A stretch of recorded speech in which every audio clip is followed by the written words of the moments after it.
네, 인권운동가 고상만 씨 모셨습니다. 안녕하십니까? 네, 안녕하세요. 고상만입니다. 그 이등병의 엄마라는 연극을 준비하고 계십니까? 예, 벌써 내년이 아니라 올해군요. 네. 5월 21일 날 약 일주일 정도 예정으로요. 서울 대학로에서 연극 이등병의 엄마라고 하는 주제로 연극을 준비하고 있습니다. 얼마 안 남았네요. 5월이면 바쁘시겠습니다. 그저께까지만 해도 이제 1년 남았다고 생각했는데 이틀 만에 그래서 이제 이번 1월 6일 이번 주 금요일 날 구체적으로 이제 연극 출연할 그 유족분들 뭐 이런 분들도 다 섭외를 해서 본격적으로 준비를 진행하려고 준비하고 있습니다. 연극 배우분들은 안 나오는 거예요, 그러면? 이 연극에는 그 전문 배우가 한 3분의 1 정도 나오시고요. 나머지는 전부 다 군 유족분들이 직접 나오는 연극입니다. 지금 유족이라 그러셨는데 이등병의 엄마다. 우리가 그 누구 노래죠? 김광석 씨 이등병의 편지. 이등병의 노래는 이등병의 편지. 그래서 많은 분들이 혼동하는데 저희 연극 제목은 이등병의 엄마입니다. 그래서 이 연극을 처음 이제 생각했던 이유는 이제 저는 이제 1998년도에 아마 많은 분들 우리 유 진행자님도 기억하시는 거겠지만 판문점에서 있었던 김은중이라고 아버지가 3스타 삼성 장군이시고 그 아들이 98년도에 판문점에서 의문사한 사건이 있었어요. 그 사건을 제가 천주교 인권위원회에서 근무하고 있었던 98년도에 처음 제가 그걸 접수를 받고 그리고 지금까지 약 18년 정도 19년 되는 거군요. 그동안 이제 군 의문사 유족과 함께 이 군 사망 사고에 대한 진실을 추적하는 일을 해왔는데요. 그러면서 제가 좀 아쉬웠던 게 그동안 수없이 많은 그 시사 프로를 통해서 군에서 발생한 사고에 대해서 그래서 사건으로만 사람들이 많이 이해를 해요. 그래서 저는 이것을 군대에서 자식을 잃은 그 부모님의 목소리를 통해 그 아이들의 억울한 사연을 직접 무대에서 국민들과 또 이 나라의 국가 정책 이걸 움직이는 정치인들한테 직접 호소하는 그런 연극을 한번 만들어보자. 사람의 목소리로 사람의 죽음에 대해서 이야기해보자. 그런 취지로 연극 이등병의 엄마를 만들려고 준비하게 된 겁니다. 이거 우리 고상만 운동가께서는 그러니까 기획을 하시는 거죠?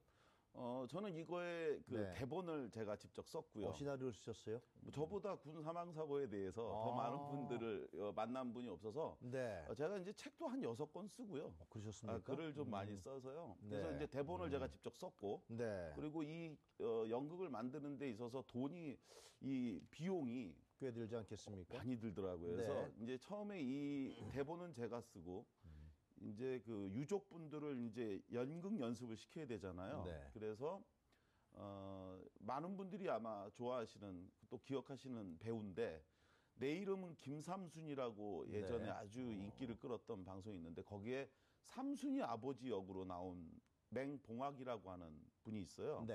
그분이 이제 이 연극 감독을 맡으실 겁니다. 그래서 이분이 이제 병원에서 환자들을 치유하는 이러한 그 연극 치료를 많이 봉사활동을 해주신 분이에요. 그래서 그분이 유족을 훈련시켜서 무대에서 공연을 하실 수 있도록 그렇게 이제 그분은 그 역할을 하시고 저는 대본을 쓰고 뭐 이렇게 준비를 하고 있습니다. 그럼 뭐 대본도 쓰시고 기획도 하시고 제작도 참여하신 거네 결국은요. 제가 이제 총 제작을 하죠. 그래서 스토리 펀딩을 지난 12월 1일부터 진행을 해왔습니다. 어땠습니까? 반응은? 다음에서 이제 그 미리 연극 이등병의 엄마를 만드는데 표를 미리 좀 사주십사. 그래서 그렇게 표를 사주시면 저희가 연극을 제작해서 내년 5월에 초대를 해드리겠다 했는데 사실 이제 처음에 진행하면서 걱정을 많이 했습니다. 왜냐하면 이게 탄핵 국면에서 진행하다 보니까는 많은 분들이 관심을 가져줄까 해서 걱정을 했는데 정확히 한 달 됐죠. 12월 1일 날 시작해서 어저께까지 저희가 총 7천만 원이 이 연극을 만드는데 필요하다고 판단을 했거든요.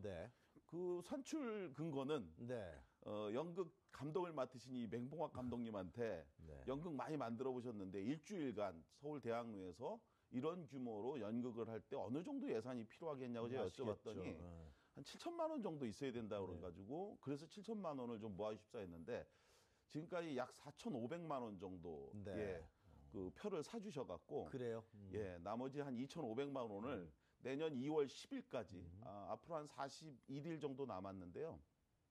그 동안에 이제 모으면 네. 그럼 연극을 만들 수 있을 걸로 보고 있습니다. 지금 그러면 다음에 들어가면 그 티켓을 살 수 있습니까?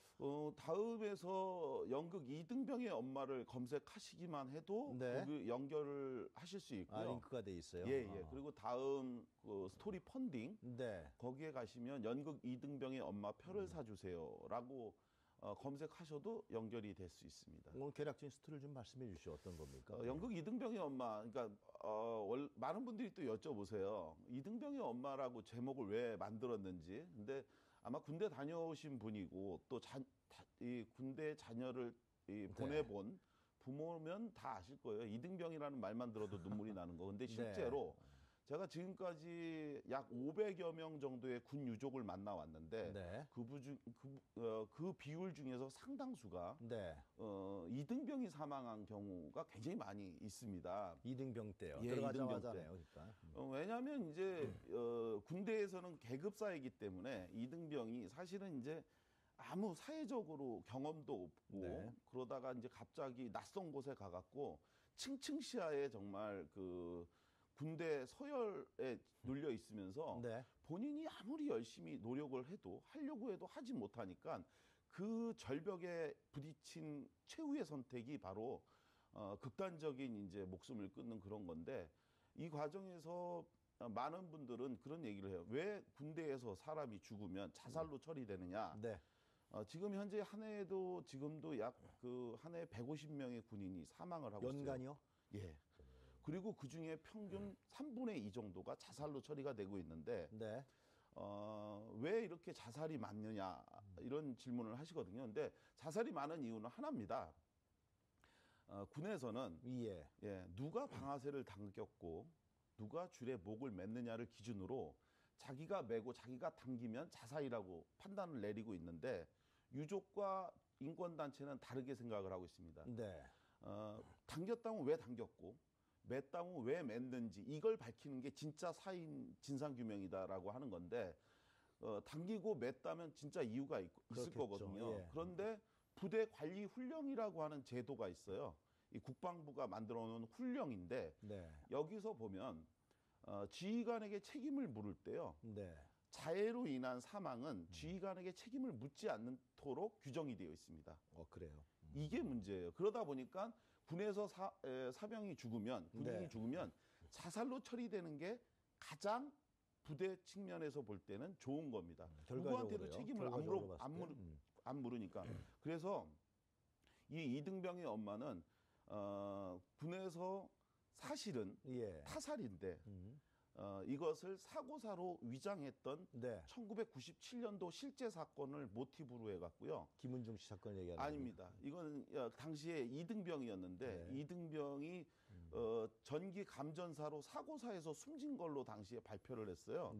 근데 실제로는 이게 타살이었는데 이 타살을 어머니가 밝혀내는 과정에서 가해자를 불러갖고 내 아들이 감전사 할 때 당신은 뭘 했는지를 물어봐요. 근데 실제로 이 사고가 날 때 같이 있었던 그 사람은 바로 전날 어머니한테 이 죽은 아들이 전화해갖고 우리 부대에 굉장히 괴롭히는 고참이 하나 있는데 이 사람을 우리가 신고하려고 하는데 어떻게 했으면 좋겠냐 했더니 어머니가 내가 너를 어렸을 때 용기 있게 불의에 타협하지 말라고 가르치지 않았냐.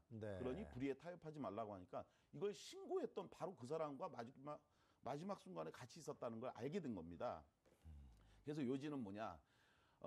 내 아들이 죽을 때 넌 뭐 했냐. 그러니까 우리 아들이, 그러니까 당신 아들이 감전사에서 그 배전판에 붙어 있을 때 자기가 그 사람 살리려고 손으로 뜯어내기까지 했는데 그런데 왜 날 의심하냐라고 했거든요. 이게 실제 사건 얘기입니다.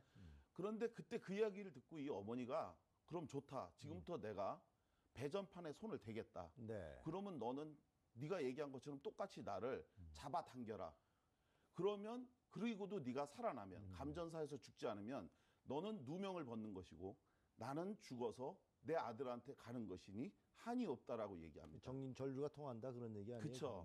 이게 물리적으로 불가능한 얘기거든요. 전기 통한 사람을 잡아당기면 똑같이 감전사하는 거거든요. 그 순간에 헌병 수사관이 어머니가 이기셨습니다라고 하면서 진실을 바로잡는 실제 사건이 있었는데 이걸 모티브로 해갖고요. 군 유족분들이 그동안 자식을 잃었던 네. 그 유족분들이 무대 위에서 내가 자식을 잃게 된 과정에 대해서 네. 직접 관객들한테 호소하는 그러한 이야기인데요. 지금까지 많은 분들은 시사 프로를 통해서 사건으로만 이 죽음을 네. 봤다면 네. 이제 푸른 군복을 입고 죽어간 그 아들들에 대한 이름을 그 어머니의 입을 통해서 듣게 되는 연극이 될 고상만 겁니다. 씨가 보기에는 군에서 의문사 사건이 네. 연간 참 150명 정도 현재는 150명이고요. 거기서 한 7, 80%가 의문사라는 거 아니에요, 결국은? 그렇죠. 그 의문사가 왜 일어난다고 보십니까? 종합적으로 오셨을 때. 간결하게 말씀을 드릴게요. 그 많은 분들이 저한테 묻습니다. 네. 군 의문사가 도대체 뭐냐고. 근데 군 의문사는 쉽게 말해서 이겁니다. 군 헌병대가 수사를 독점하고 있거든요. 네. 근데 그렇게 해서 독점한 수사의 결과가 자살로 결론 났을 때 네. 유족은 그걸 동의할 수가 없는 거예요. 왜 갑자기 우리 아들이 죽었는지를 인정하지 못하고 의문을 제기하면 네. 그러면 그것이 바로 의문사입니다. 네. 그러니까 의문사의 공식이라는 게 있는 게 아니고요.